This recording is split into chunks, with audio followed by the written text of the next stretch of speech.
problems. We'll cover that and much more on tonight's show, so let's get started. Joining me now, Kentucky Governor Andy Beshear, a Democrat.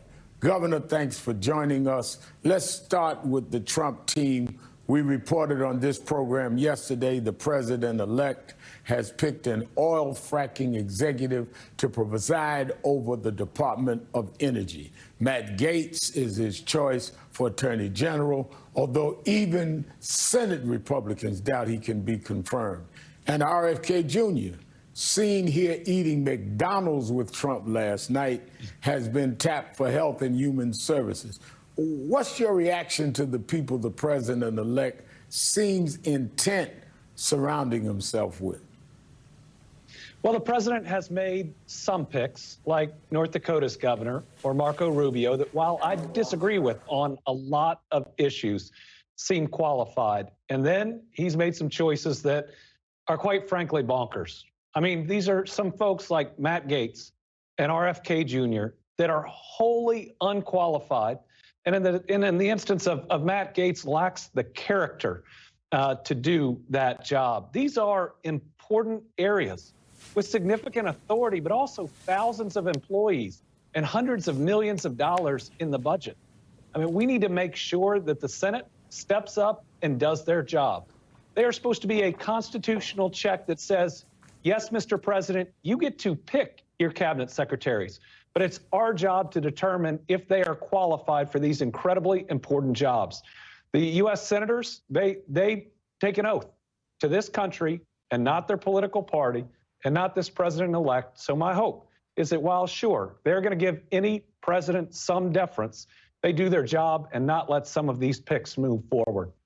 Now, as concerning as the cabinet picks are, the impact of Trump's proposed tariffs could be even as or more significant, and there's very little to stop him from enacting them. The Tax Policy Center found Kentucky could face the largest tariff payment in the country under his plan.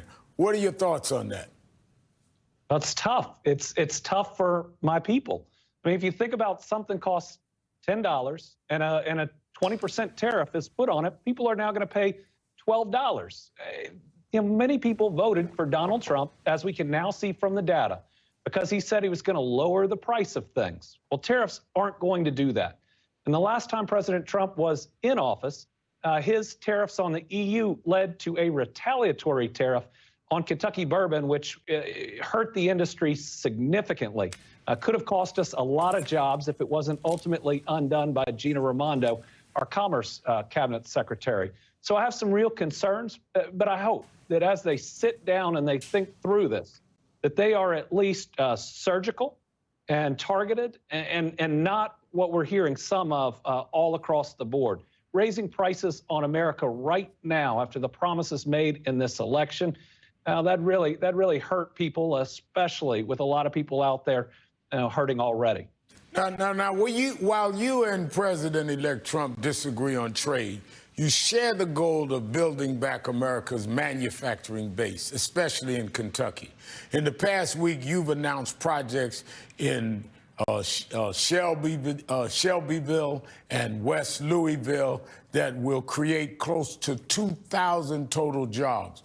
What are the areas where Democrats and Republicans can work together on the economy right now, and why isn't there more focus on them? We absolutely have to find common ground, and then we got to apply common sense for the common good of all of our people. And I believe that's a lot of what I put in my op-ed in the New York Times. It's that when most people wake up in the morning, they're not thinking about politics. They're thinking about their job and whether they make enough to support their family. They're thinking about the next doctor's appointment or prescription for themselves or their kids. They're thinking about the roads and the bridges they drive every single day. They're thinking about the public school, the quality of education that their kids are getting. And they're thinking about how they feel about public safety in their community. None of those things are partisan. And if people don't feel secure in those areas, I don't think they get to whatever the issue of the day is in D.C. or whatever crazy thing some politician said the night before. So certainly what I hope to see out of my party, but I'd really love to see out of everybody, because we can find common ground, is making sure we focus on those things that matter to people the most. And we spend the majority of our time trying to move the country not to the right or the left, but forward in those areas, because it lifts up Democrats, Republicans, it brings us all along. Now, before we lose you, Governor, it's Sunday. And as you know, I'm a minister. I preach for Reverend Malone. I preach for Reverend Malone there in Louisville often. And I know because of that you and your wife are deacons. So let's talk a little about forgiveness. So much of the discussion right now in politics is about retribution. But you and I both sat in the pews this very Sunday alongside people who voted differently than us. How do we get from where we are now to healing and bringing the country together on things that matter to people that we all want to see served in our communities?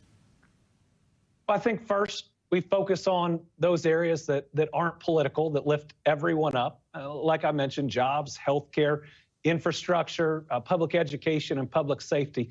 But then, Reverend, I think we share our why. When we share our why, what drives us and how we make our decisions, it helps other people understand us or us understand them, even if we disagree. For me, it is my faith. And when I vetoed the nastiest anti-LGBTQ bill we'd ever seen last year in my election year, I talked about it. I said, my faith teaches me that every child is a child of God. So I was going to stand up for those kids.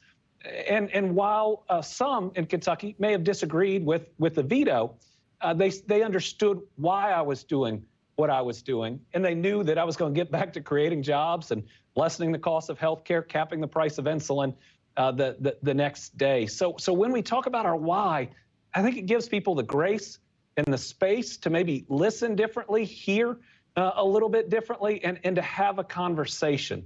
I also think focusing on some of the extremism, not just the core of some issues, but how far they've been pulled. That makes people uncomfortable. I think most people want middle-of-the-road policies that benefit their neighbor, because you and I believe in that golden rule that says we love our neighbor as ourselves. So even if I disagree politically with my neighbor, I still want them to do well, and I want their kids to do really well. Let me ask you this, and I'll let you go.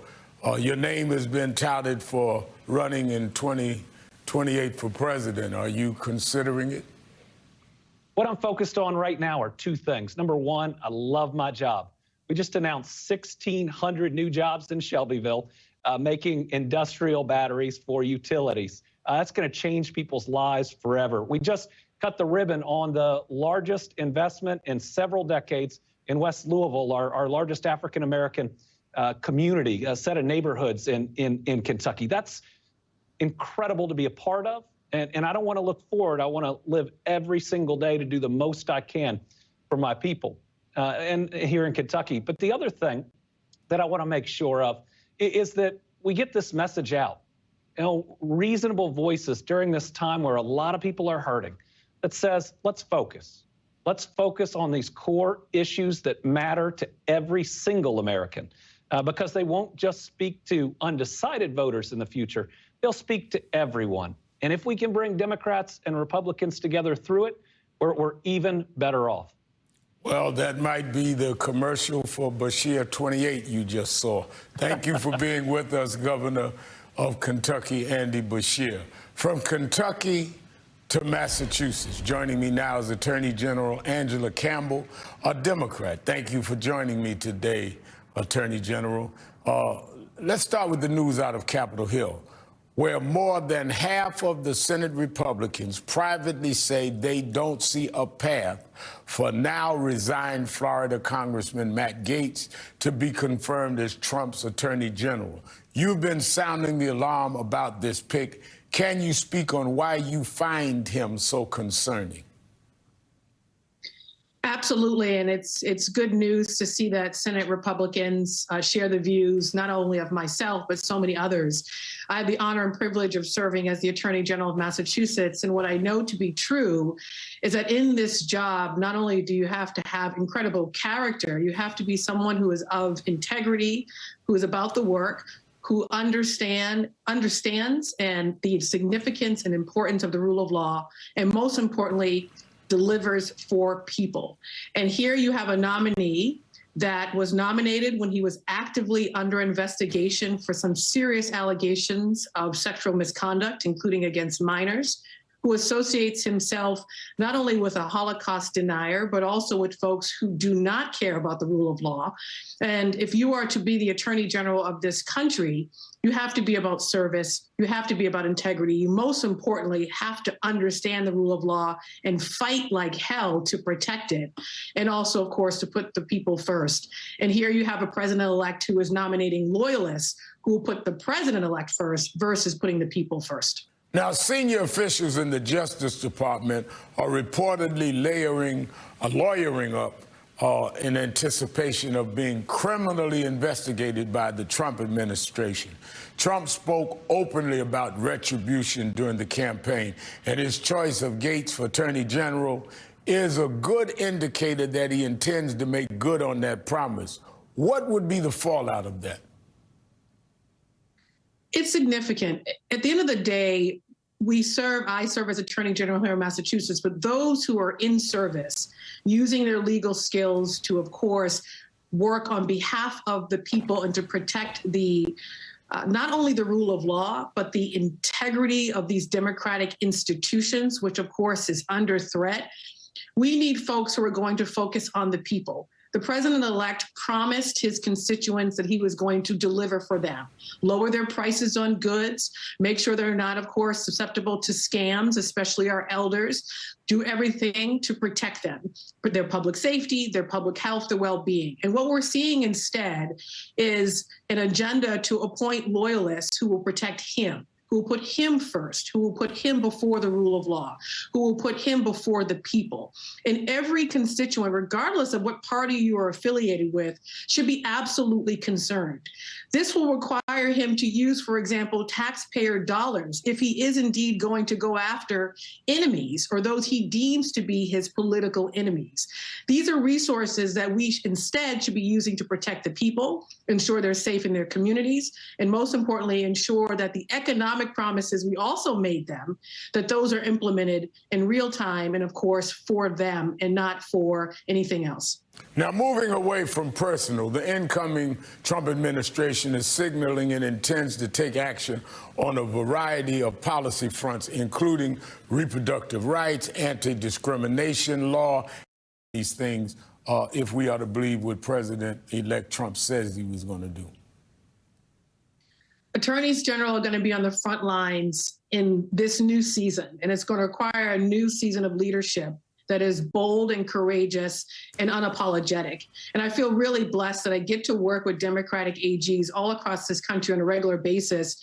And we certainly have been doing the work to protect our constituents in our respective states, doing everything to protect their access to reproductive health care, their civil rights, their economic well-being, their climate, and of course, the environments in which they are living, and so much. And we have been on the front lines doing this work. And so that won't change come January with the new president-elect. If anything, it will require us to work closer together, which we've done, but we're ready to do it at the next level, right? To come together to protect our constituents, to work across state lines. And folks should understand, not only is it important who your AG is, but you can't solve, for example,